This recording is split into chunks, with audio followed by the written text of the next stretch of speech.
Associação Manorenhain Timor-Leste exige Ministério da Educação autoriza pagamento retroativo para mudança escolar para professores permanentes e cancela durante Tinangualu Nilarang.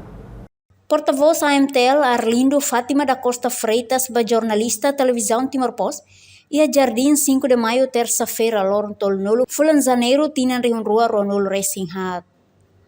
Portanto, a AMTL exige do Ministério da Educação atau implementa no realiza pagamento retroativo para mudança progressão escalão para professores permanentes nebema cancela durante tinan walu nyalaran. Tamba idane previsto ida decreto-lei número tolnolo resin ida bara rihunrua ronolo resin tolu.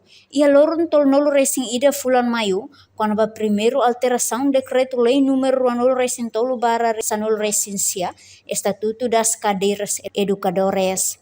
Primeiro, diusi meu cidadão, a AMTL exige para o Ministro da Educação, no Secretário de Estado, ato implementa, não realiza pagamento retroativo para mudança, progressão, escalão, para professores permanentes, deve congela durante Tinawalu, Nilarang, deve previsto e a decreto-lei número 31/2023, de 31 de maio, quando a primeira alteração ao decreto-lei número 23/2010, 9 de dezembro, no Estatuto da Carreira dos Educadores de Infância e dos Professores do Ensino Básico e Secundário, usa categoria profissional grau B, para a categoria profissional grau A.